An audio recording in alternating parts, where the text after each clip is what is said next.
clicchiamo sul dossier giallo che ci porterà immediatamente, ci immergerà nella notte dei cristalli.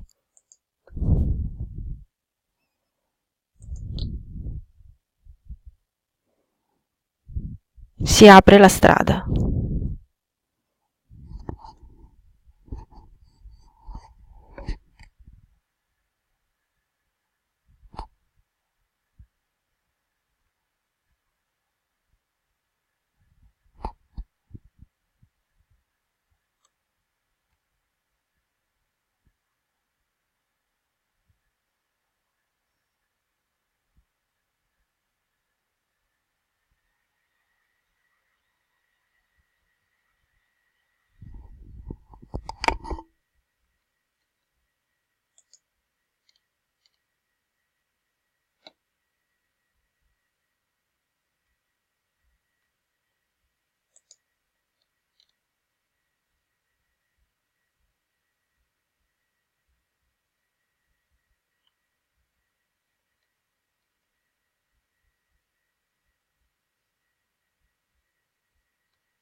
My mother told me that my father was arrested, and under the circumstances which he was arrested, he tried to hide in the attic, and the policeman came and said, "Look, I have to bring in the body. If he doesn't come, I have to take you into custody."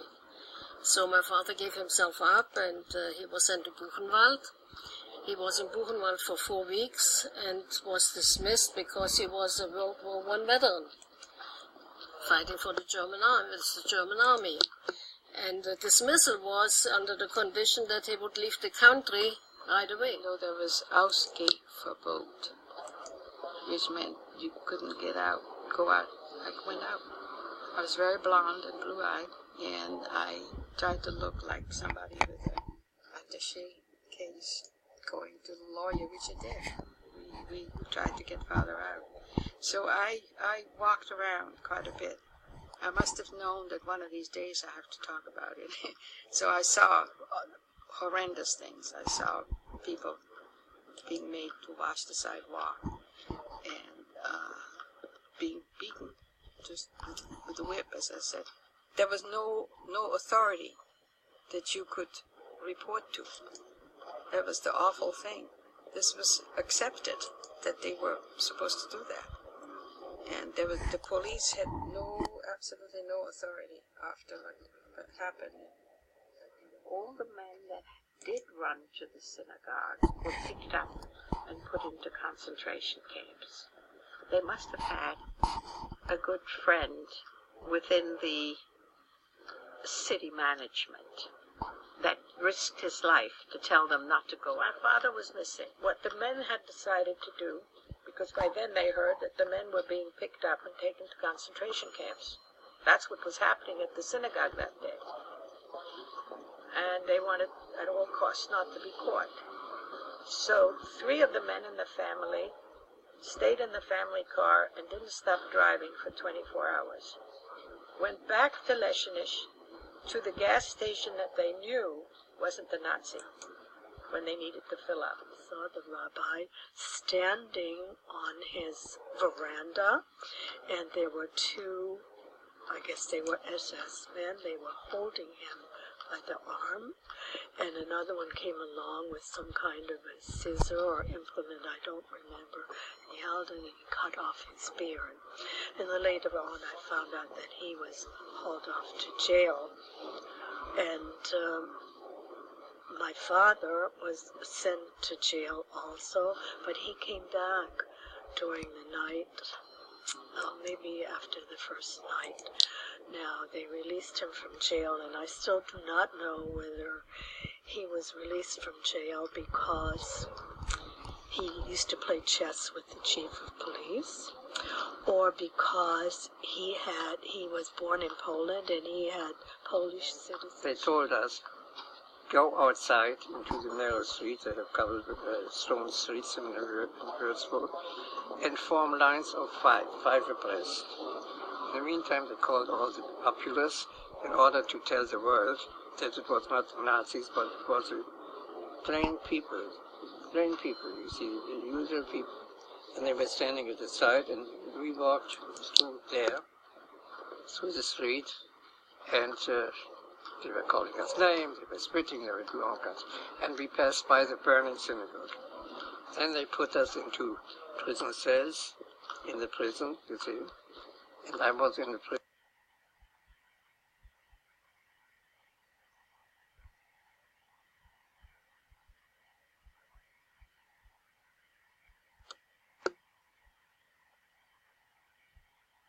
Many Jews want to leave already after Kristallnacht.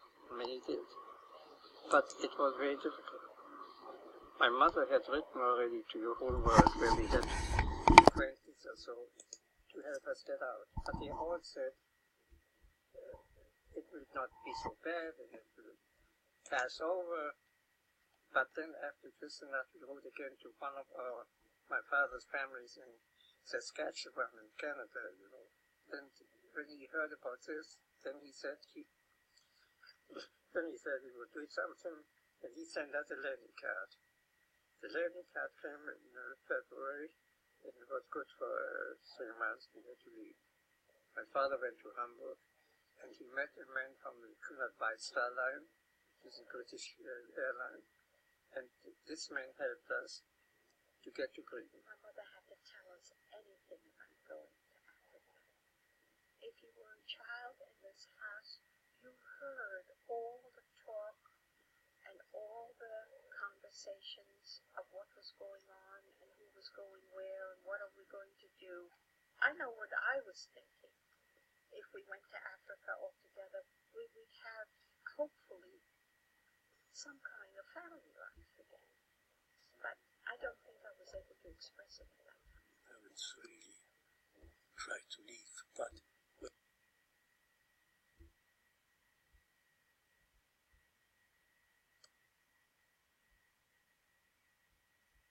Then came around mid-morning, it wasn't noon yet, and mid-morning came a horde of people to the door, and didn't ring the bell, just smashed the door down, came in with scissors and all kinds of instruments, and just demolished the whole apartment. Some bricks and rocks were being thrown through our window, and my brother was always braver than me. He was a year younger, but he was braver, and I was hiding under the blanket, and he went to the window to check to see what was going on. And he told me that it was the people in our neighbors, the people of our town, were throwing the bricks and rocks through the window. And he also told me that the civil policeman in our town was standing on the edge of the crowd, and he didn't do anything about it. And in the middle of the night, they came pounding on the front door. I remember that. And the fear that this instills in a child.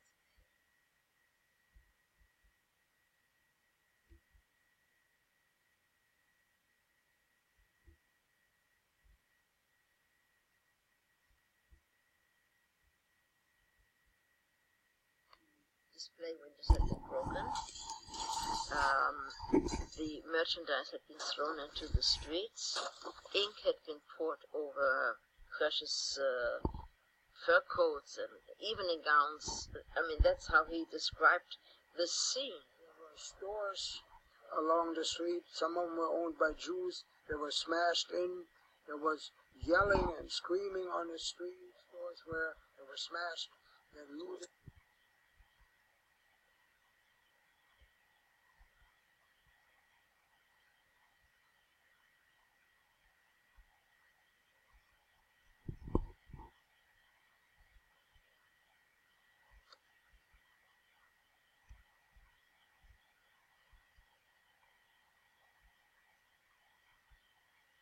teacher set us down, and she said, something terrible has happened overnight, and it happened in the night between the 9th and the 10th.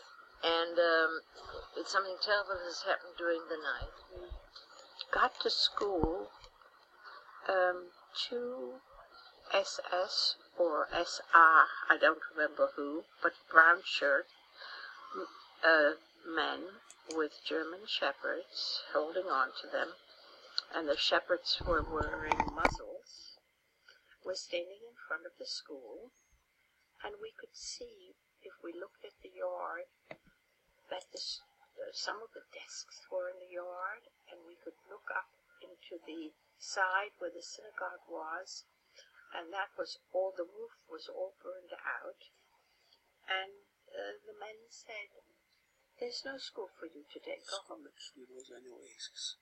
Once we entered the school doors closed behind us. It was a different world. Forgot all the bad times and harassment. But